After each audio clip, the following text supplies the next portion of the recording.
Hello, Crafted Shutter watchers, and thank you for joining me today. I've got a fantastic interview with a exclusive stock video producer named Jim Edds, and I will link to his portfolio in the description below, and I go ahead and challenge you to go ahead and take a look at that before you go ahead and watch the interview, because through this interview we talk about what it's like to shoot in this kind of environment. We talk about some equipment that you use in this kind of environment, and we also talk about the business of stock video and what it's like, as he's been at this for 20 years. So I hope that you gained some knowledge. I learned a lot from this interview and had a great time with Jim, so I hope you do as well.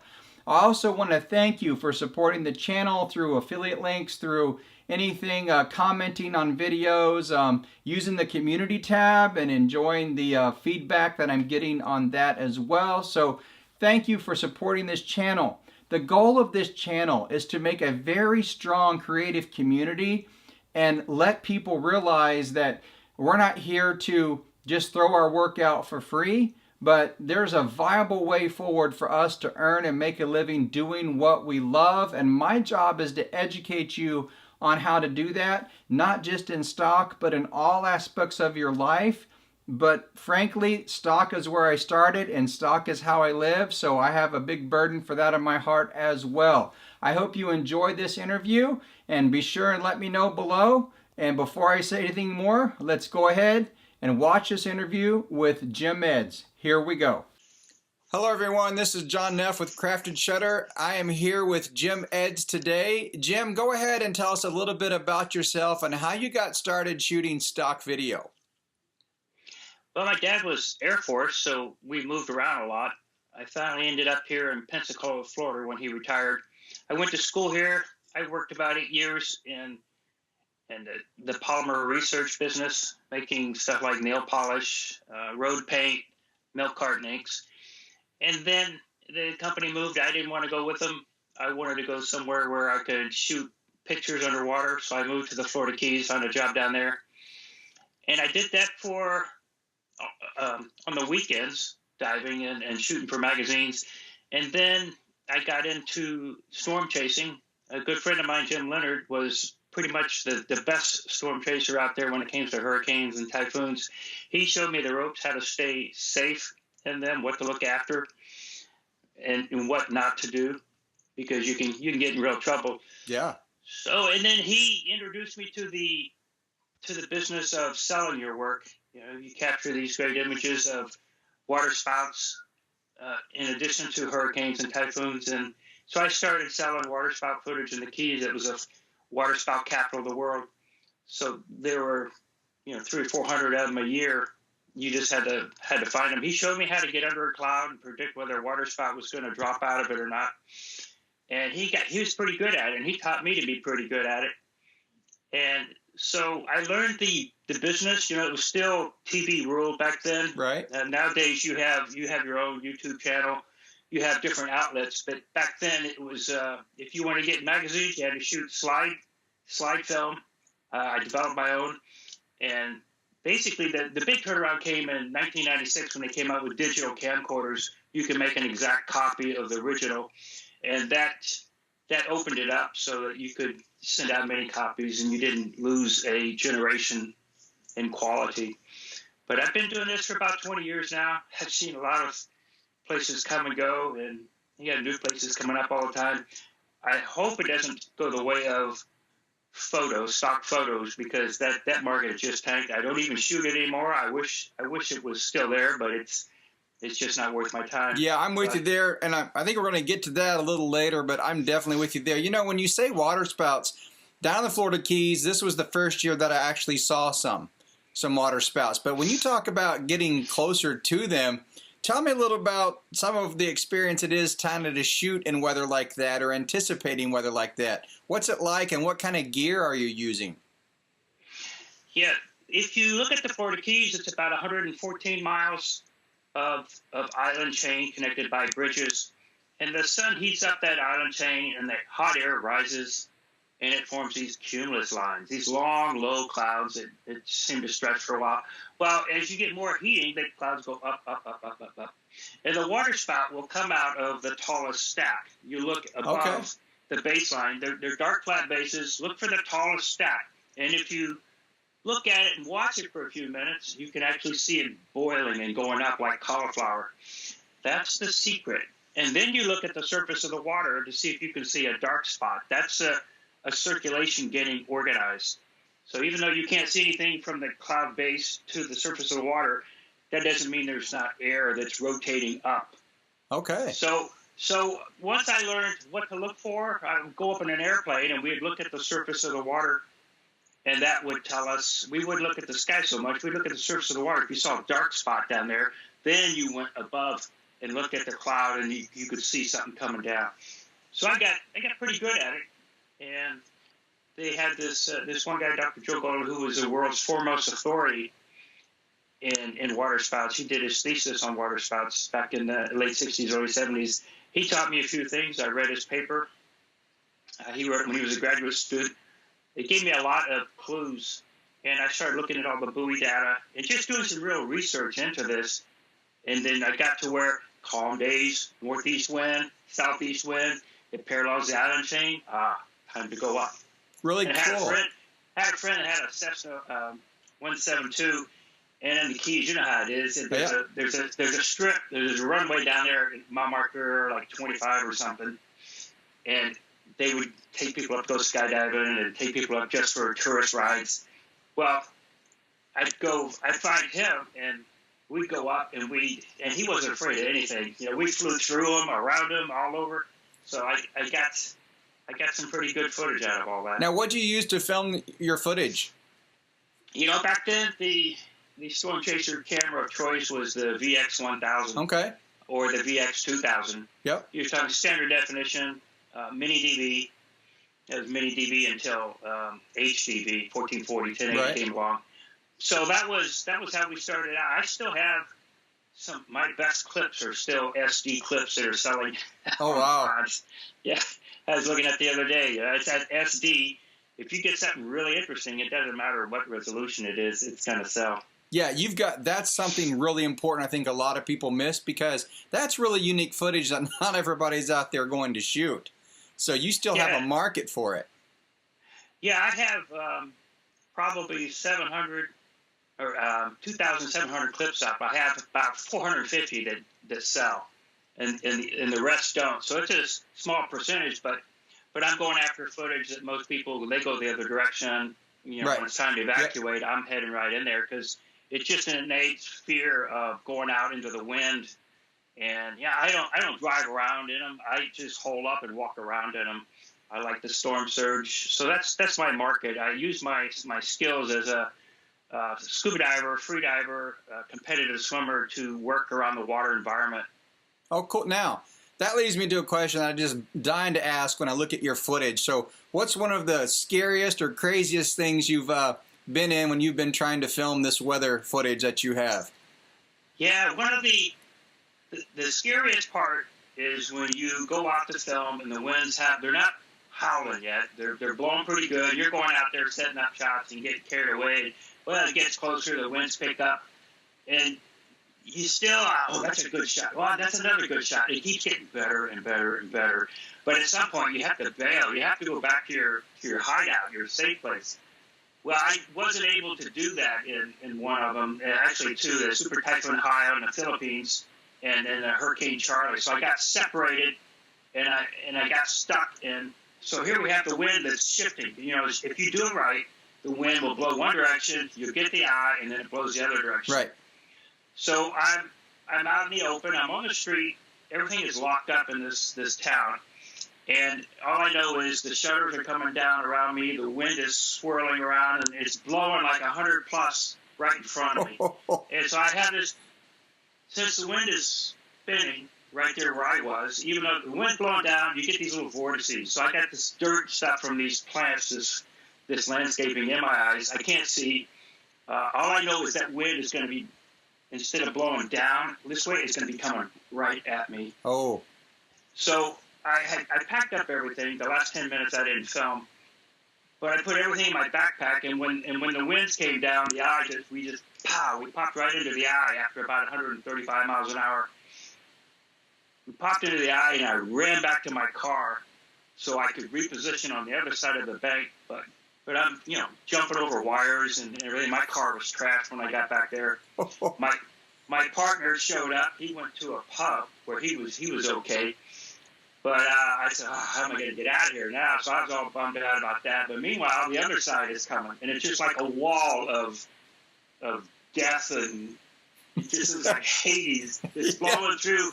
That's when you get the real tight ones, very strong, very small eye, 5 miles across. You get a very distinct line where the wind picks back up. When I actually ran over to my car, I saw that the back window was blown out, and I put my head down on the hood, like, oh, man, I'm just so careful about these things. But you don't get Cat 4s very often. Right. Not like now. So I put my head up, and I saw Mark. I said, Mark, what the hell happened? As soon as I did that, the wind hit my chest and blew me back about 25 feet, and I'm doing a push-up off the asphalt. That's all I know. I didn't see it coming. You don't know. And he just started screaming at me like, "Get the hell out of here! This is way too dangerous." And of course, I didn't see the stuff that was flying by in the video that he shot. Yeah, I did see it later.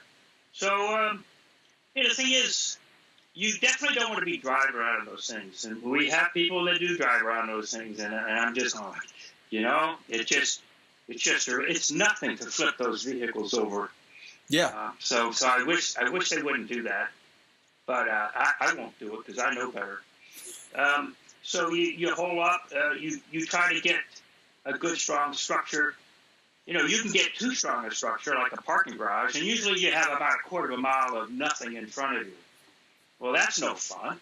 Right. There's nothing blowing. Right. You want trees, you want debris in the air, you want roofs coming off. That's the money shot. You want that. Now, you're still using, what are you shooting with today, and are you still chasing storms at all, or? Yeah, I am. I'm still waiting for the season. It's typhoon season to kick up here. The last storm I had, a big old Panasonic DVX 200. Yeah. And it's too big. The wind will just blow. It's a sail. It's just... It either blows the bag off in front of it, or it blows that, and it blows the tripod. Oh, yeah. Sometimes you're going to get in some wind. You're not going to get perfectly still on overhang to shoot from. It's just too big. It's a lug. Now I got just a little DSLR. Yeah. So I can hold that steady and shoot with that. You want to be light. You want to move fast. You don't want a lot of gear. I have a tripod, but I don't like carrying it. I'm always at 50 pounds when I jump on a plane. You need to move fast, travel light. Big, this big rigs, digital SR rigs, forget it. Yes. You're gonna get blown around. You're just not gonna get it. You gotta have GoPros, small cameras. Right. And it's not so much you gotta have 10-bit 422 4K. Right. No, you got to get the shot, and that's the main thing that I learned, especially after Hurricane Michael, that they upgraded to a Cat 5. They got these other guys shooting all around me. They crashed my parking garage, and they're shooting and getting roofs flying through the air with these little digital SLRs, these mirrorless cameras. Right. So yeah, you definitely want to have a small footprint. Be light, travel fast, because you're going to be on the road until you get a good spot. You're going to be bouncing around quite a bit. Oh, yeah. Now, do you travel to other places to shoot storms other than the U.S.? Yeah. So my backyard is Bermuda to Hong Kong. Okay. That's where you're going to go for typhoons in the Northwest Pacific, hurricanes anywhere from Bermuda, all in the Caribbean, to Brownsville, Texas, all the way up to the North Carolina Outer Banks. Past that, I don't really go up too much. Now, are you usually shooting alone, or do you have somebody traveling with you? Yeah, so that's a tricky one. You find with time when you have somebody with you, they get the same shot as you, and that doesn't help you. So that if you do take somebody, you want to take somebody that's not going to compete with you. Right. But you always, if you're smart, you go alone. Because I found that when I take people with me, they just slow me down. They're trouble. They don't know what they're doing. Right. So, or they'll do stupid things. Yeah. Yes. Yeah. And it's like scuba diving. You're supposed to always have a buddy. But I found that they were trouble. Right. And that I was safer on my own because I knew how to stay safe. So some people do fine. I have 4 people. But eventually, if it's a business, if you're just in it for fun, that's one thing. In my opinion, it should be a business because might as well be getting paid for it. Right. But if you have people with you, eventually somebody gets sour and you stole my, it just doesn't work out very well for you. The problem with most storm chasers, they don't realize it's a business, and you don't share the business sense because it took years for you to learn these things, and don't just give it to the young kids. That's not too smart. Well, you've got to earn anything. I mean, it's not easy to do what you're doing. So, yeah, it's a specialized skill set. Yes, absolutely. A lot of people don't know. Where's the market? Who's buying it? Right. Everybody wants to know. Yeah. But in this business, it's all about location. Where are you going to ride this storm out? And usually, it's a sliding scale. You want a really, really good spot? Well, it's going to be a little more dangerous, a little riskier. So you try to mitigate the risk, just like a pilot. And some risks you don't take. It's just too risky. Right. But I do take risks. And I have a skill set. I think I can mitigate those risks to where it's not dangerous for me. Yeah, absolutely. Now, that leads me because you mentioned the market. Now, I've been at the stock market for years, well over a decade, full-time 9 years. And I am seeing what's happening in the footage market, like you mentioned before, where I don't want it to go the way of photos because I don't shoot many photos either because the pricing just went down so low for me to want to continue to work at that. Now, I'm shooting exclusive with Pond 5 now. I'm pretty much putting all my work there and hopefully it picks up. So how do you feel about the market and where do you think it's headed? And are there other places that you think people can sell their footage outside of the stock market? Yeah, the market is headed way down. Yeah. Unless somebody puts a stop on it, unless somebody comes along thinking differently. And I'm exclusive with Pond. I think it's a great idea. In this business, and I've been in it 20 years, nobody lets you set your own price. That is unheard of. And that is good because my stuff is worth more than everybody else's pricing their clips there. It's hard to get. So why am I going to dumb all my stuff down at $70, $80 a clip? No, that's like everybody else. You want sunsets, you can pay that. But my stuff is a premium. And in this business, you want to make it, you shoot different stuff. Don't go shooting what everybody else shoots because there's too much competition. Sunsets, no. I got great sunsets, but I'm not going to shoot any more sunsets. Right. Unless it's for my YouTube channel. So I don't want to see this market go, photos used to pay pretty good. Yeah, they did. Used to make good money in photos. Yep. But for some reason, everybody started shooting it, and nobody knew how to price their work. And they started letting just anybody in. And that's another problem we have with pirates that are taking our stuff and uploading it and selling it at the stock sites. That's what's the big eye opener. So, yeah, I like video. That's the one place we still have a market. I hope that market is still strong. I think Pond's doing a really good job by going exclusive and having people set their prices. That's kind of a stopgap. The other stock agencies, I just don't think so. It used to be you had to be invited to get on with the stock agent. Yes. And usually it was somebody that was there for a long time, and they said, well, I don't want to represent you anymore, so I'm going to just recommend you straight to the agent. And that's how you got in. Right. Or you were vetted. Now anybody with an iPhone can get hooked up with any of these other stock agencies. So there's a lot of footage being ingested.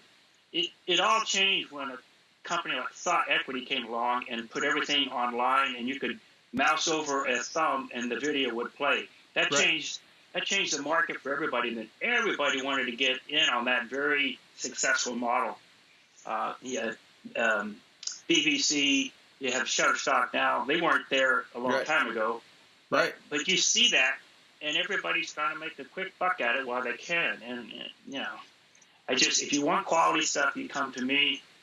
If you want iPhone footage, well, everybody's got that. I'm with you. You know, I'm going to link to your portfolio so people can see your work and, you know, purchase that if they want it, because that's the direction I'm going, is because sometimes I shoot really hard stuff to get in hospitals and other places, and I just don't want to devalue it anymore. So I'm driving people to my exclusive work over time. I was exclusive with Getty Images for years until they started abusing my price point. And then I decided not to drop them, and so I like Pond 5. I'm bullish about what they're doing, and I hope it turns out well. Yeah, I was with Getty. I got on with them, and they wanted to pay me 25%, and they wanted everything in 24p. And I said, look, my market is not 24p. Correct. And they go, well, it's got to be 24p. So I did a series where I signed up for a year, and I did some flood footage for them, and I got one sale. Right. It's just not, you know, I know this market. It's not 24p. The market is 30. Correct. But they were just hell-bent on, we know what we're doing. We're Getty. Yeah, you don't know what you're doing. You're Getty. That's right. And we found some of they have pirated footage up on their website. So Getty's not what it used to be. They would never have pirated clips on their website for sale. No.